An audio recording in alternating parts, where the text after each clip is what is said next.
नमस्कार, ओम नमो नारायण, जय श्री राम, हर हर महादेव। आशा करता हूं कि आप सब अच्छे होंगे। आज जितिया व्रत है। सबसे पहले तो आप सबको इस जितिया व्रत की हार्दिक शुभकामनाएं और बहुत बहुत बधाई। यह व्रत बिहार, झारखंड, पूर्वी उत्तर प्रदेश और नेपाल में मनाया जाता है। इसे जीवित पुत्रिका व्रत भी कहते हैं। इस दिन माताएं अपने बच्चों की लंबी उम्र और उनके अच्छे स्वास्थ्य के लिए उपवास रखती हैं। यह अश्विन मास सितंबर अक्टूबर के कृष्ण पक्ष की अष्टमी तिथि को मनाया जाता है। यह व्रत मनाया कैसे जाता है? महिलाएं प्रातः स्नान कर पूजा करती हैं, पूरे दिन निर्जला व्रत रखती हैं, यानी कि जल भी ग्रहण नहीं करती। संध्या के समय व्रत कथा सुनती हैं, जिसमें जीमूत वाहन की कथा कही जाती है। अगले दिन पारण कर व्रत खोलती हैं। पूजा में विशेष रूप से जीमूत वाहन की पूजा और नदी या तालाब के किनारे व्रत की विधि होती है। इस व्रत करने का महत्व क्या है? इस व्रत को करने से माना जाता है कि बच्चों की आयु लंबी होती है, उन्हें रोग नाश नहीं सताते और घर में सुख समृद्धि बनी रहती है। जीमूत वाहन की एक बड़ी लोकप्रिय कथा है, प्रेरणा देने वाली कथा है। बहुत समय पहले एक राजा थे, उनका नाम जीमूत वाहन था। बड़े दयालु, धर्मप्रिय और दूसरों का भला करने वाले थे।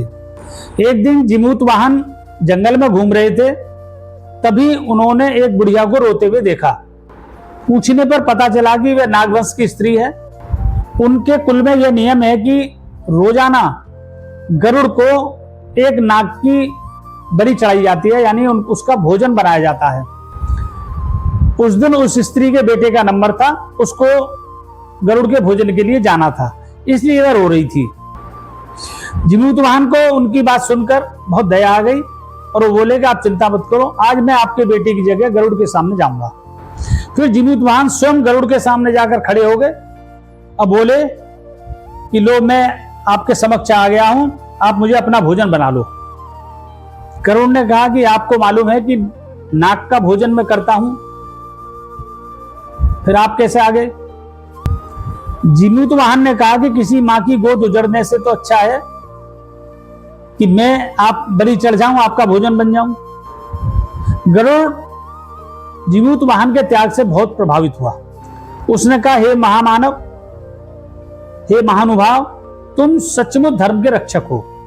अब मैं किसी को नहीं खाऊंगा। अब से नागवंश में इस बलि की प्रथा बंद हो गई।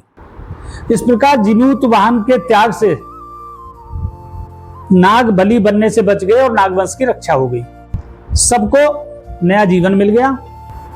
इस कथा से यही शिक्षा मिलती है कि निस्वार्थ भाव से दूसरों की सेवा करने वाला ही सच्चा वीर और धर्म रक्षक होता है।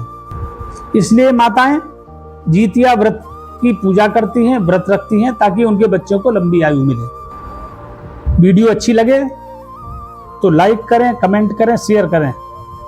फेसबुक पर मुझे फॉलो करें और यूट्यूब पर मेरे चैनल को सब्सक्राइब करें, गोस्वामी भक्ति आनंद को। मिलते हैं अगली किसी वीडियो में नई जानकारी के साथ। तब तक के लिए धन्यवाद, नमस्कार।